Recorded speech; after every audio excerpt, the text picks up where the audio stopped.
Hey guys, welcome back to the channel. Today we're at the dyno and we're gonna test 4 different Chevelles, which should be a lot of fun. We have my 71 Chevelle that made 370 rear wheel horsepower the last time I was here. We have Tyler's 72, which now has a fixed carburetor. It's all gonna be running on all 4 barrels, which should make a big difference. We have Andrew's 68, which made 550 horsepower on an engine dyno. And then we have Rob's 72, which has a ZZ502 big block Chevy and should be the most powerful car here.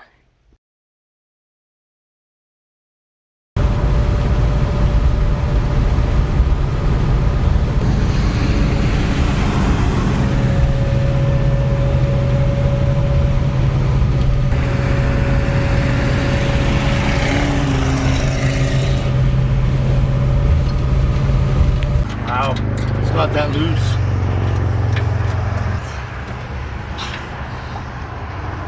So we're on our way to the dyno, and Rob's white Chevelle there had a problem with the wheel was shimming, so I don't know what's going on. That right front seems a little weird. We found a couple of loose bolts, but not sure that's gonna fix it, so let's hope we got it.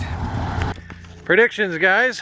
What are we gonna do? So you did 222 and 280 last time. I'm thinking I'm gonna do 280 to the wheel. Horsepower 280? Yeah. What do you think for Tyler's car? So last time he had 2 barrels only open, now he's got 4 barrels. 265. 265? Andrew, what do you think for Tyler? 250. I'm going 256. And I will say for torque, I'll say 300. Yeah. All right, my Chevelle. So last time I did 370, 431, but I put the intake on, the air gap, and you know the mufflers, which I do now almost 110 at the track. So I'm thinking I'm gonna hit 383. 395. 395, ooh. Yeah, and I was thinking about 397. 397? 390. Yeah. 390, okay. And then Andrew's car, so 550 to the crank. Boy, 550. he did 550 to the crank. 472. 472. 30 less than whatever Rob has. I'm saying 450 for horsepower and about 450 for torque then. Yeah, maybe 460 years for torque because it usually doesn't have the same. Yesterday I was thinking loss. 470. 470, so 475, 470, 450. What do you got? 460. I'll go in the middle. 460. And then Rob's 502, the big one. 511. 511. 500. 500.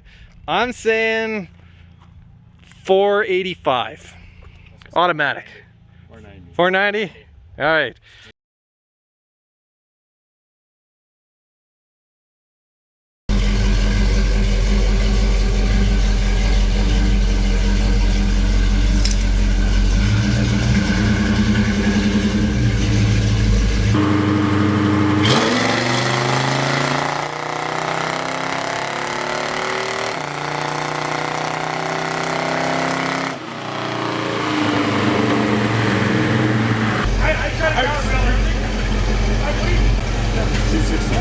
Why is it so, huh, all right. It was in there all year.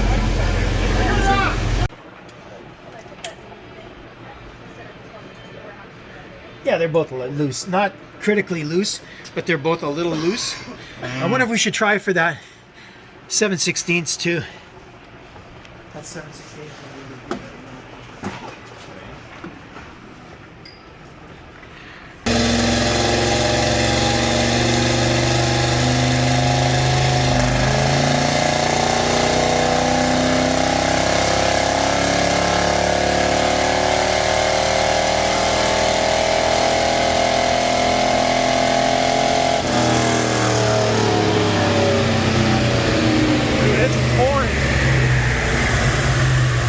Pouring out. Yeah. Pouring out. Where's the pouring out? It is Right from there though. like, Where? It's actually coming out of the what?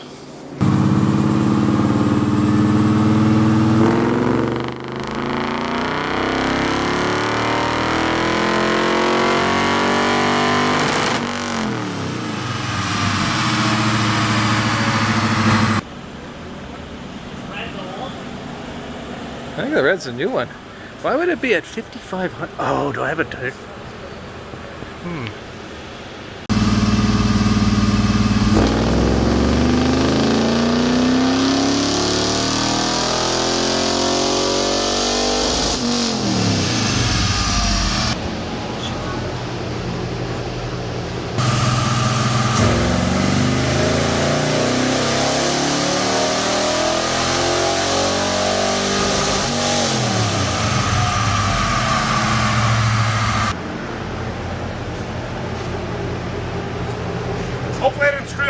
yeah, I didn't hit the log off at the very end, but it didn't turn off, so I did hit it.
So 451. So it likes less time.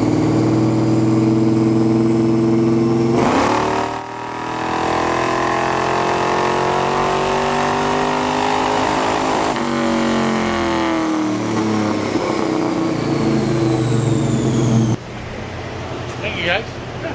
Are you happy with that, or you want to make another adjustment? No.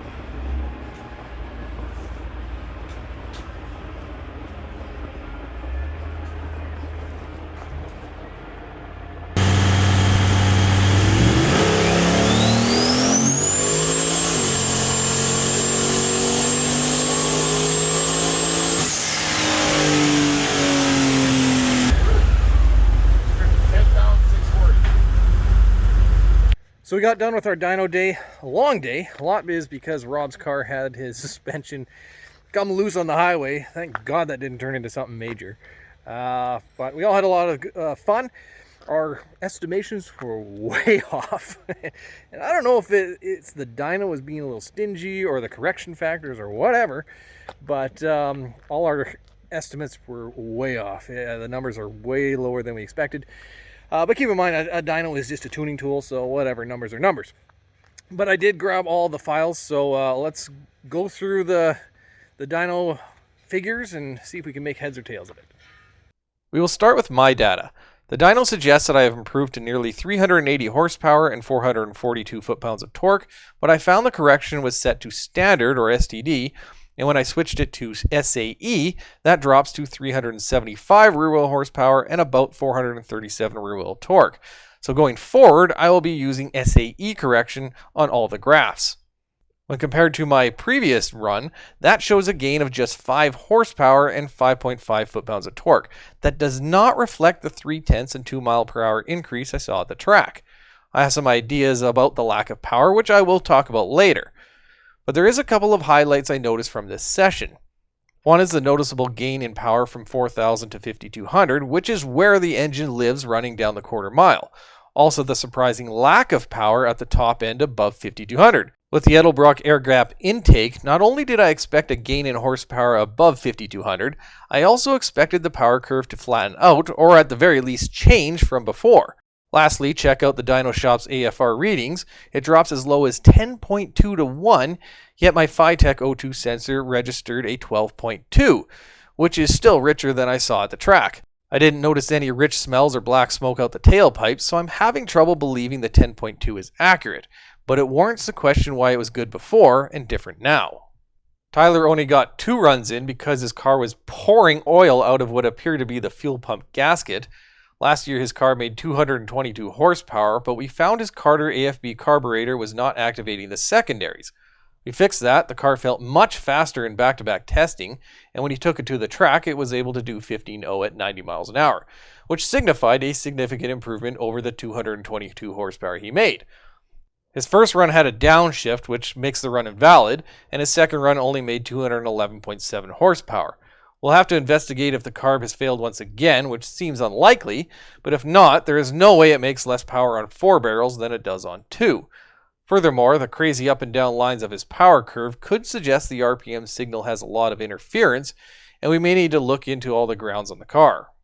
Andrew's 454 made 550 horsepower and 550 foot-pounds of torque on an engine dyno, though that was with open headers and no accessories. Losses from the water pump, alternator, and full 3-inch exhaust could be around 3 or 4%. I would have estimated the driveline power losses of around 18%, so I would have expected rear wheel power numbers to be about 21-22% lower than the engine dyno. Here we see closer to 25%.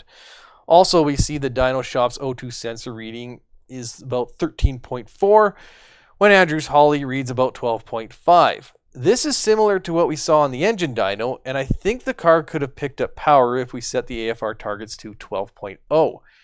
Between runs 2 and 3, there was a significant power pickup across the power curve, and while the dyno operator was doing some basic tuning, I believe that tuning was focused on idle, TPS transitions, and reduced EFI compensations. I don't think any adjustments were really made for wide open throttle. I'll talk more about this later in the video. Rob Chevelles also downshifted on the first run, and so he disconnected the transmission kickdown linkage for the second and third runs. He also made some quick timing changes, starting at 36 degrees, then 33, then 30. The torque curve below 4800 is low because that's how the torque converter comes in, but as expected, the big ZZ502 did make the most power by some margin, even with a turbo 400 automatic. It was impressive how the engine picked back up at 5500 and held flat all the way to the rev limiter. According to the dyno, the engine seemed to like 33 degrees timing the best, but I'm not fully convinced that's the case, and I'll explain why in just a moment.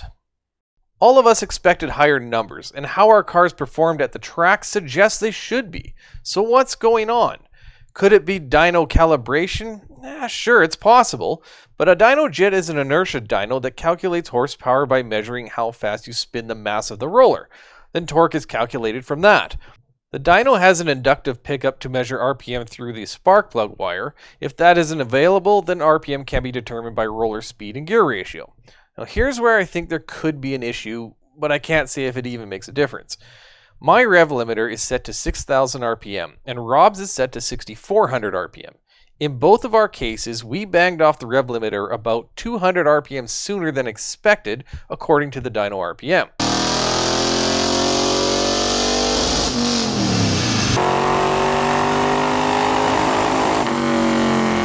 If the data collected is being calculated about 200 RPM lower, we could see a 15 or so horsepower difference in the upper RPMs. However, when compared with last year's dyno session, the power curve overlays almost exactly the same, which suggests, at least in my case, everything is fine. I did notice gear ratio changes between the runs, which I don't know enough about the dyno jets to know why, so if anyone knows if this is normal or not, please leave a comment. Another possible explanation is the fact that we were delayed and our car sat cooling down for, in some cases, over 3 hours.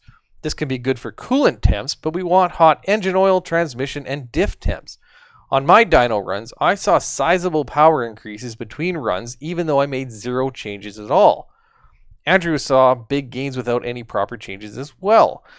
This is why I feel Rob's timing changes aren't 100% conclusive, as we may have seen power increases with no changes except for hotter oil temps. Though Rob technically was the first one on the dyno, so he did have the hottest temperatures. On the flip side, the last time I was at the racetrack, the car sat for well over an hour, and that's when I ran my best mile per hour ever by a huge amount.